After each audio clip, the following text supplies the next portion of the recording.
DGP વિકાસ સહાયને મળેલા એક્સટેન્શનનો આજે છેલ્લો દિવસ છે। વિકાસ સહાયને વધુ એક એક્સટેન્શન કે ગુજરાતને નવા ડીજીપી મળશે। ડીજીપી વિકાસ સહાયને 6 મહિનાનું એક્સટેન્શન અપાયું હતું। પોલીસ વડા વિકાસ સહાયનું એક્સટેન્શન પૂર્ણ થાય છે આજે।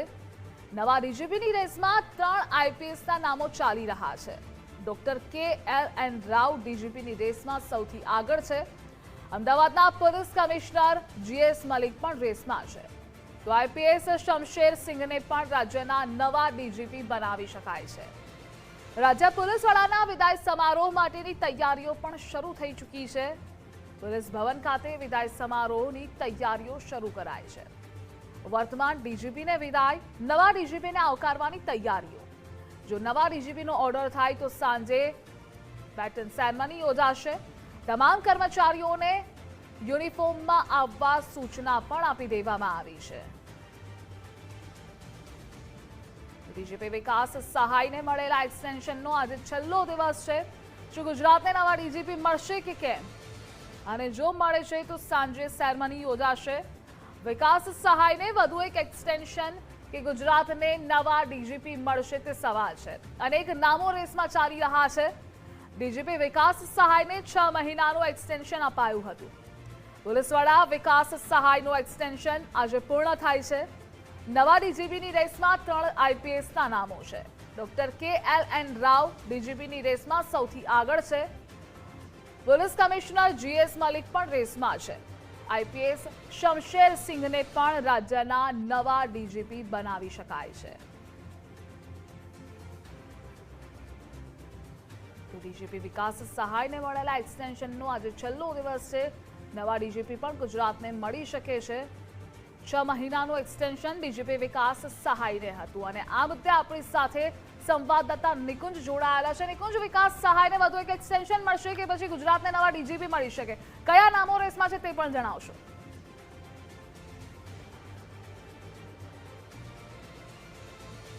ધ્રુવિશા, 6 મહિનાના એક્સટેન્શનનો આજે છેલ્લો દિવસ છે અને રાજ્યના નવા પોલીસ વડા કોણ તેને લઈને હજી સુધી પણ સસ્પેન્સ યથાવત છે અને તે વચ્ચે રાજ્યના પોલીસ ભવન ખાતે વિદાય સમારંભની તૈયારીઓ થઈ ચૂકી છે। મારી પાછળ આપ જોવો છો તે પ્રકારે રાજ્યના પોલીસ વડાને જે વિદાય સમારંભ થતો હોય છે, બેટલ સેરેમની જે થતી હોય છે તેની તૈયારીઓનો પ્રારંભ થઈ ચૂક્યો છે।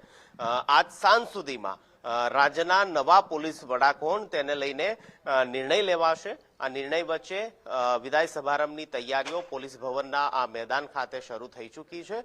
આપને દ્રશ્ય અને એ ઘટના પણ યાદ હશે કે વિકાસ સહાયને જ્યારે 6 મહિનાનું એક્સટેન્શન આપવામાં આવ્યું ત્યારે પણ આ પ્રકારની તૈયારીઓનો પ્રારંભ થઈ ચૂક્યો હતો। તમામ તૈયારીઓ થઈ ચૂકી હતી, પ્રોટોકોલ પ્રમાણેની જે તમામ વ્યવસ્થાઓ જે છે તે થઈ ચૂકી હતી અને તે વચ્ચે વિકાસ સહાયને 6 મહિનાનું એક્સટેન્શન આપવામાં આવ્યું હતું। તેમના 6 મહિનાના એક્સટેન્શનનો આજે છેલ્લો દિવસ છે। આ વચ્ચે રાજ્યના નવા પોલીસ વડા કોણ તેને લઈને હજી કોઈ પ્રકારનો નિર્ણય આધિકારિક રૂપે નથી લેવાયો।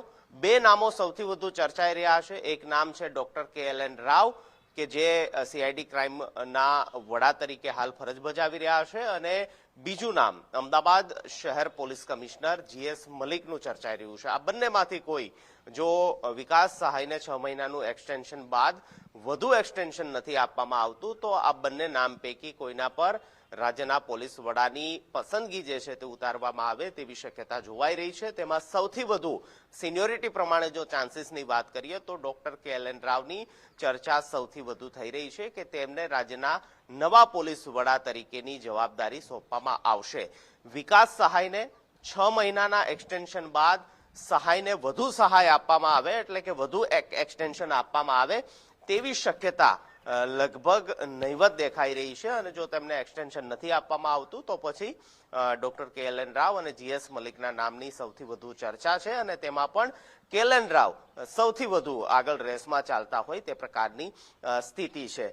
છેલ્લા દિવસ સુધી રાજ્યના નવા પોલીસ વડા કોણ તેને લઈને સસ્પેન્સ હજી સુધી યથાવત છે અને મોડી સાંજ સુધી આ સસ્પેન્સ પરથી પડદો ઉઠે એટલે કે એક્સટેન્શન આપવામાં આવે છે કે નથી આપવામાં આવતું, અને જો એક્સટેન્શન નથી આપવામાં આવતું તો તેમના ઉત્તરાધિકારી તરીકે ડોક્ટર KLN રાવ કે GS મલિક પૈકી કોના પર પસંદગી ઉતારવામાં આવે છે તે નક્કી થશે.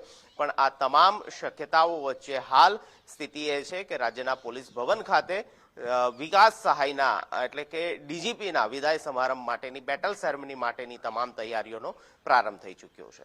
ધ્રુષા. નિકુંજ, જોડાવા બદલ આભાર આપનો.